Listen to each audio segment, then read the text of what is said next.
नमस्कार प्रिय भक्तगणों एवं मेरे प्यारे दोस्तों।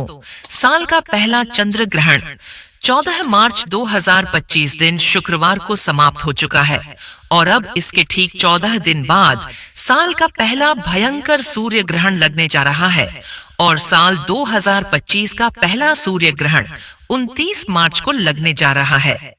जी हाँ दोस्तों, साल 2025 में होली के ठीक बाद साल का पहला सूर्य ग्रहण 29 मार्च को चैत्र अमावस्या के दिन लगेगा और यह सूर्य ग्रहण महाभयंकर सूर्य ग्रहण होने वाला है। ऐसा सूर्य ग्रहण 100 सालों में एक बार लगता है, तो सभी सावधान हो जाइए। खासकर गर्भवती महिलाएं इस दिन घर से बिल्कुल भी बाहर ना निकले। आज की इस महत्वपूर्ण वीडियो में हम बात करेंगे साल 2025 में लगने जा रहे पहले सूर्य ग्रहण के बारे में। जी हाँ दोस्तों, साल 2025 का पहला सूर्य ग्रहण 29 मार्च 2025 दिन शनिवार को लगने जा रहा है। यह सूर्य ग्रहण भारत में कितने बजे लगेगा, इसका क्या समय रहेगा और इस सूर्य ग्रहण का सूतक काल कब लगेगा, क्या भारत में इसका सूतक काल माना जाएगा या नहीं, और सूर्य ग्रहण कहां-कहां दिखाई देगा, क्या यह ग्रहण भारत में देखा जा सकेगा और ग्रहण के समय गर्भवती महिलाओं को कौन-कौन सी सावधानियां रखने की आवश्यकता होती है, उन्हें इस दौरान क्या करना चाहिए और क्या नहीं करना चाहिए, और उन्हें कौन-कौन से उपाय करने चाहिए ताकि उनके होने वाले शिशु को कोई भी परेशानी ना हो। ये सभी जानकारी आपको इस खास वीडियो में मिलेंगी। लेकिन वीडियो शुरू करने से पहले आप सभी से हाथ जोड़कर निवेदन है कि वीडियो को लाइक करके हिंदू रिलीजियस टेल्स चैनल को सब्सक्राइब अवश्य कर लीजिए और पास वाले बेल आइकन का बटन दबाना न भूलिए। दोस्तों, हिंदू धर्म में ग्रहण को बहुत ही ज्यादा महत्वपूर्ण स्थान प्राप्त है। ऐसे में ग्रहण की जानकारी सुनने से पहले एक बार कमेंट में ओम नमः शिवाय, ओम सूर्याय नमः जरूर लिखिए। दोस्तों, साल का पहला सूर्य ग्रहण 29 मार्च 2025 को लगने जा रहा है। जी हाँ दोस्तों, साल 2025 में होली के बाद साल का पहला सूर्य ग्रहण 29 मार्च को चैत्र अमावस्या के दिन लगेगा। यह ग्रहण आंशिक सूर्य ग्रहण होगा। आइए सबसे पहले जानते हैं सूर्य ग्रहण होता क्या है और आंशिक सूर्य ग्रहण क्या होता है और क्या यह ग्रहण भारत में दिखाई देगा।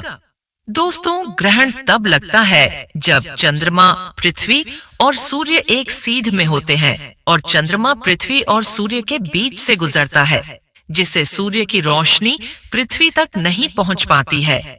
इस स्थिति में सूर्य का आंशिक या पूर्ण रूप से ग्रहण लग जाता है।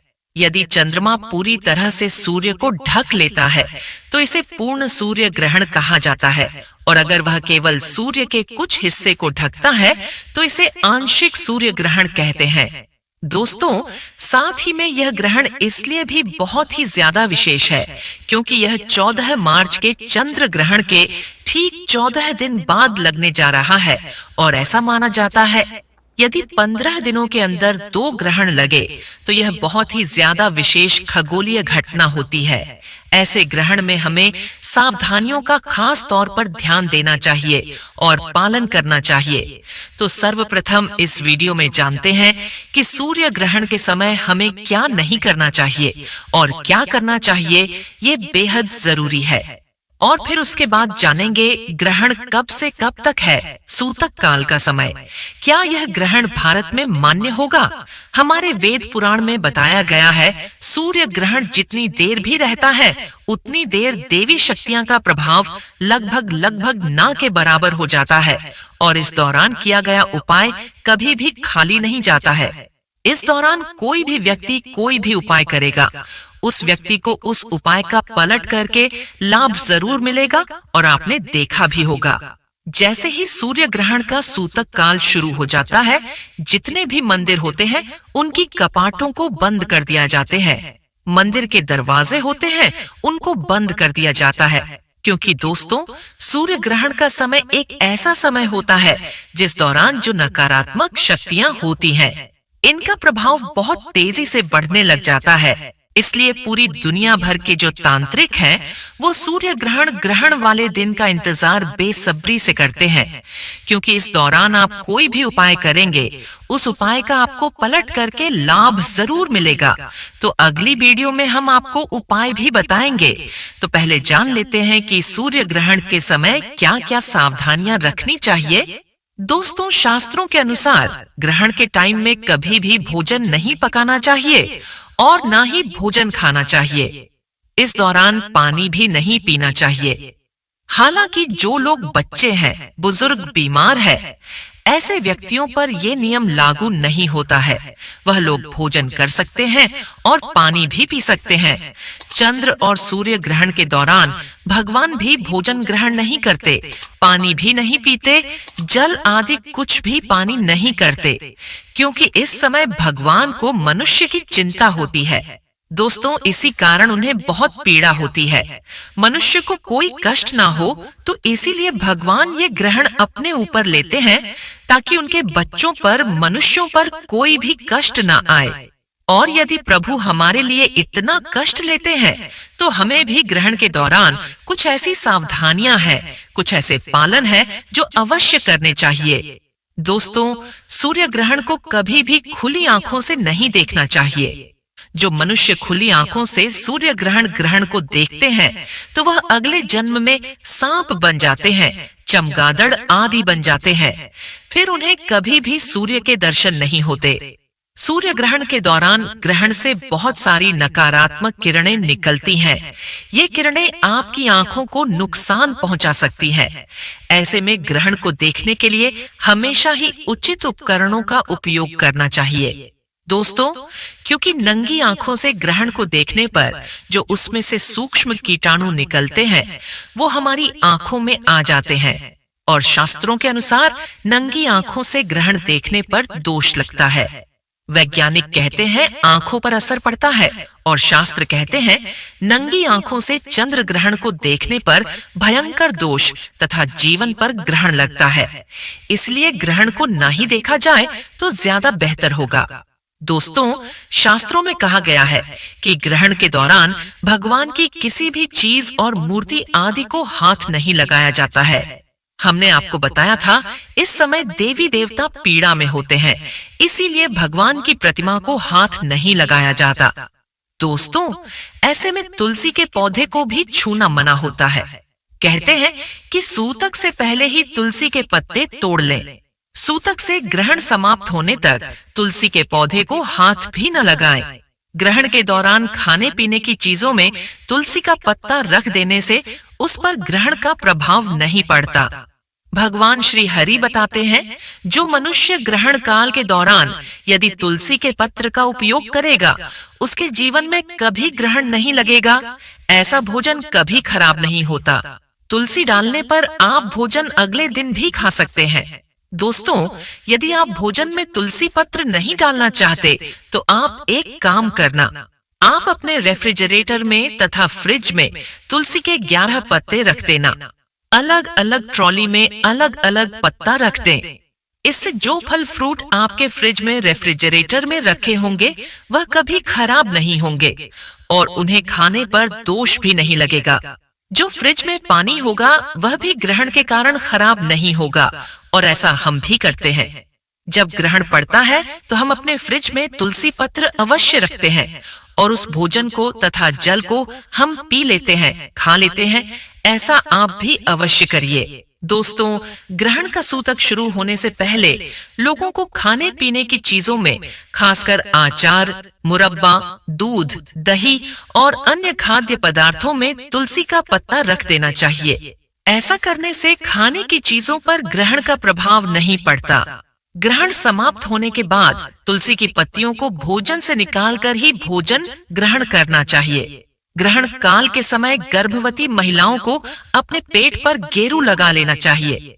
गेरू लगाकर सीधा सीधा लेटना चाहिए और पहले से ही भोजन पानी कर लेना चाहिए। छत पर गर्भवती महिला ना निकले, इससे होने वाले शिशु पर ग्रहण लग सकता है। यदि भूख ज्यादा लगे तो आप तुलसी पत्र डालकर भोजन कर सकती है। दोस्तों, ग्रहण के टाइम में हमें कभी भी किसी सुनसान जगह पर नहीं जाना चाहिए।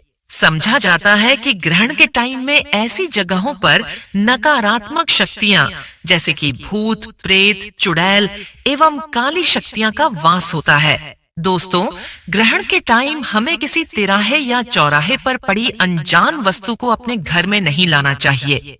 दरअसल ऐसे समय में तांत्रिक लोग अपनी काली शक्तियों को सिद्ध करने के लिए ऐसी जगहों पर रुपया, पैसा, सिक्का छोड़कर आ जाते हैं। ये अगर आप अपने घर ले आते हैं तो यह आपको भारी नुकसान पहुंचा सकते हैं। खासकर घर में छोटे बच्चे ऐसी गलतियां करते हैं और बाद में पूरा परिवार पछताता है। दोस्तों, ग्रहण के बाद दान पुण्य करने के लाभ भी अनेकों में बताया गया है। जैसे कि अगर जीवन में शत्रु आपको बहुत ज्यादा परेशान करता है, क्योंकि शत्रु की जो समस्याएं हैं वो बिल्कुल आम सी हो गई है। काफी लोग इस भावना के कारण, जलन के कारण शत्रु जैसे बन जाते हैं।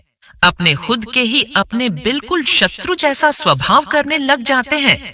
तो इस प्रकार की शत्रुता से बचने के लिए आपको केवल इतना करना है कि ग्रहण का जो अगला दिन है, अगले दिन जाकर आपको गाय को अपने ऊपर से 108 बार एक केला उतारकर गाय को खिला देना है। ऐसा करने से गुरु ग्रह बलवान बनता है। दोस्तों, और अगर किसी शत्रु ने कोई अनिष्ट किया भी होता है या आपका बुरा करने के बारे में सोच रहा होता है, उससे मित्रता स्थापित होती है। जो लोग अपने जीवन में शत्रु की परेशानी से काफी ज्यादा परेशान हैं, इस उपाय को अवश्य ही करिए। आइए अब जानते हैं साल का पहला सूर्य ग्रहण कब कब लग रहा है और कहां कहां दिखाई देगा, और क्या भारत में दिखाई देगा और नहीं दिखाई देगा। तो क्या सूतक काल मान्य होगा, सूतक मान्य नहीं होगा। तो क्या गर्भवती स्त्रियों को सावधानियां रखनी चाहिए।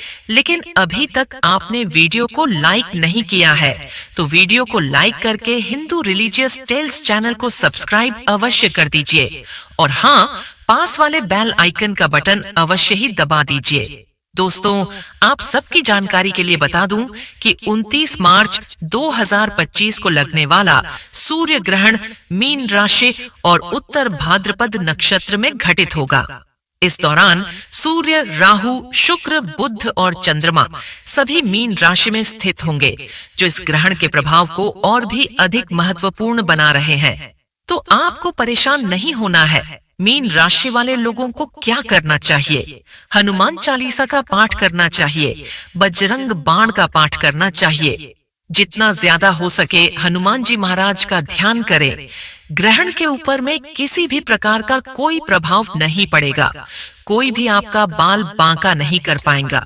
दोस्तों, सूर्य ग्रहण लगने से ठीक 12 घंटे पहले सूतक काल शुरू हो जाता है। सूतक काल शुरू होने के बाद देश भर के तमाम मंदिरों के कपाट बंद कर दिए जाते हैं और इस दौरान सभी प्रकार के शुभ कार्यों की मनाही होती है। इस दौरान मंदिरों में भी प्रवेश वर्जित माना गया है। ऐसे में अगर आपको ग्रहण का सही समय पता है तो आप उसमें से 12 घंटे घटा करके सूतक काल का समय निकाल सकते हैं। साल 2025 का पहला सूर्य ग्रहण 29 मार्च को होगा। यह एक खंडग्रास सूर्य ग्रहण है, जिसका अर्थ है कि चंद्रमा सूर्य के केवल एक हिस्से को ढकेगा। यह ग्रहण 29 मार्च 2025 को दोपहर 2:21 से प्रारंभ होकर शाम 6:14 तक जारी रहेगा। यह घटना चैत्र अमावस्या के दिन घटित साल का पहला सूर्य ग्रहण निम्नलिखित स्थानों पर देखा जा सकेगा: बरमूडा, उत्तरी Brazil, Finland, Germany, France, Hungary, Ireland, Austria, Belgium, Canada का पूर्वी हिस्सा, उत्तरी रूस, Spain, Suriname, Sweden, Morocco, Greenland, Barbados, Denmark, Lithuania, Holland, पुर्तगाल, Poland, Norway, Ukraine, Switzerland, England और अमेरिका का पूर्वी क्षेत्र होगी। यह ध्यान देने योग्य है, साल का पहला सूर्य ग्रहण भारत में दिखाई नहीं देंगे, इसलिए इनका सूतक काल भी मान्य नहीं होगा। लेकिन क्योंकि सूर्य भगवान तो पूरे ब्रह्मांड में एक एक होते हैं और ग्रहण उन पर ही लगता है और वह कष्ट में होते हैं, इसलिए हमें कुछ सावधानियां तो रखनी ही चाहिए। अब विशेषकर गर्भवती यह ग्रहण का नाम सुनकर थोड़ी डर जाती है। उनके मन में इससे जुड़े कई सवाल आते हैं। क्या नियम पालन करना है शास्त्रों में गया है कि सूर्य की अनुपस्थिति कई नकारात्मक प्रभावों को जन्म देती है? इसलिए विशेषकर गर्भवती को इस समय कुछ नियमों का पालन करना चाहिए। हालांकि मैं कहना चाहता हूँ, प्रकृति में आंतरिक बदलाव के लिए होता है। जिस प्रकार हमारे जीवन में कुछ बदलाव होते रहते हैं, उसी प्रकार यह जो सदैव क्रियाशील ब्रह्मांड है, उसमें भी परिवर्तन जरूर होते हैं। पर गर्भवती यह समझ ले कि ब्रह्मांड में कोई ऐसी शक्ति नहीं है जो आपके लिए कुछ भी बुरा चाहेगी, और खासकर तब जब आप इस दुनिया में एक नया जीवन ला रहे हैं। भगवान की सर्वोच्च कृति मानव रूप गढ़ रहे हैं। इसमें गर्भवती अपनी चिंताएं दूर करें और कुछ नियमों का ध्यान रखना। ग्रहण भारत में नजर नहीं आने वाला है, लेकिन ग्रहण के दौरान हमें सतर्कता और सावधानी अवश्य बरतनी चाहिए। ऐसा लिखा हुआ है, ऐसा ज्योतिषाचार्य बताते हैं। इसलिए सावधानी तो रखनी ही पड़ेगी। अगर आप एक गर्भवती महिला है तो आप जरूर ध्यान दीजिएगा कि ग्रहण के दिन नियम का पालन अवश्य करिएगा। आज का वीडियो सभी माताओं के लिए है जो भारतीय मान्यताओं के अनुसार ग्रहण के नियम जानना चाहती हैं। आज बहुत सी गर्भवती माताएं विभिन्न देशों से हमारा वीडियो देख रही है, तो समय का कोई भी कंफ्यूजन क्रिएट किए बिना मैं आपको बता दूं कि आप अपने देश के अनुसार जो भी ग्रहण का समय हो, उसके पहले आप नहा लीजिए। नहाने के बाद काले कलर के अलावा कोई भी कलर के कपड़े पहन सकती है। अधिकतर जगह ग्रहण के कपड़ों को दान करने का विधान बताया जाता है। इसीलिए आपका विचार करके ही कपड़े पहने। उसके बाद समय आप घर से बाहर ना निकले।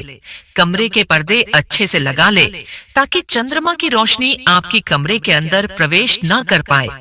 अगर बहुत जरूरी है, आपको बाहर जाना है, तो तुलसी या चंदन का लेप आप अपने गर्भ पर लगाकर बाहर जा सकती है। सुरक्षा की दृष्टि से एक गिला नारियल अपने पास रखें। गर्भिणी कई बार पूछती है कि टॉयलेट जा सकती है या नहीं, तो हाँ, बिल्कुल जाना चाहिए। प्राकृतिक बेगू को रोकना आपके शरीर और संतान के शरीर के लिए बिल्कुल भी सही नहीं है। मुझे लगता है कभी पूर्व में यह नियम बनाए गए होंगे जब घर में शौचालय नहीं होते थे, पर आज ऐसी कोई भी नियम का पालन करना उचित नहीं है। अगर आपके देश में ग्रहण दिख रहा है तो अब ग्रहण के समय से पूर्व दूध, दही, फल, सब्जी सभी में दाग या तुलसी के पत्ते डालने आप तुरंत पकाकर कुछ भी खा सकते हैं। ड्राई फ्रूट्स, दूध या दही खा सकते हैं। शुद्ध पानी पी सकते हैं। सुरक्षा के लिए पानी में कुछ तुलसी के पत्ते पहले से डाल लीजिए। देखिए, गर्भावस्था में गर्भिणी को ज्यादा तुलसी खाने के लिए मना किया जाता है, इसलिए पानी से तुलसी के पत्ते हटा हटा कर पानी पीजिए। फिर कई महिलाएं मुझसे सवाल करती हैं कि किस पात्र में पानी को रखें, तो सबसे बेहतर मिट्टी का पात्र बताया जाता है, क्योंकि अन्य धातु में ग्रहण के समय की हानिकारक तत्वों को अपनी ओर खींचती है। इसलिए मिट्टी का पात्र सर्वश्रेष्ठ है। इस समय जितना संभव हो भगवान का स्मरण करें। अपनी संतान के शुभ भविष्य के लिए प्रार्थना करें। देखिए, ग्रहण के कुछ हानिकारक प्रभाव है तो इसके कुछ सकारात्मक प्रभाव भी होते हैं। जैसे इस समय की गई प्रार्थना, इस समय किए गए जाप अति शीघ्र फलदायी होते हैं, तो आप इसका जरूर ध्यान रखें। फिर ग्रहण के बाद आप नहाने के लिए सबसे बेहतर समुद्र का पानी बताया जाता है, तो आप घर पर ही अपने नहाने के पानी में नमक डालकर नहा सकती हैं, जिससे ग्रहण की सभी हानिकारक प्रभाव आपसे दूर रहेंगे। गीला नारियल जो अपने पास रखा था, उसे आसपास कोई तालाब, सरोवर, नदी में नहाने के लिए भेज दें। साथ ही आपको ग्रहण पूर्ण होने पर कोई चांदी की वस्तु या सफेद वस्तुओं का दान भी अवश्य करना चाहिए। यही कुछ ग्रहण की जरूरी नियम बताए जाते हैं जो सुरक्षा की दृष्टि से घर भी नहीं अपना सकती है। वैसे अगर आप ना भी अपनाएं तो भी आप चिंतित ना हो, क्योंकि ब्रह्मांड में कोई ऐसी शक्ति नहीं है जो आपका बुरा चाहती है। ऊपर बताए गए नियमों को अपनाने से सिर्फ उसका सकारात्मक लाभ ही मिलता है। भारत में ग्रहण और सूतक से जुड़े नियम मान्य नहीं होंगे तो भारतीय महिलाएं निश्चिंत रह सकती हैं, लेकिन सावधानी जरूर बरतनी है। ज्यादा से ज्यादा सुरक्षा की दृष्टि से उस दिन ज्यादा बाहर ना जाए और जितना हो सके ग्रहण के समय अपने इष्ट देवी देवता के मंत्रों का उच्चारण करिए। ऊपर बताए गए देशों में ग्रहण के नियम मान्य होंगे।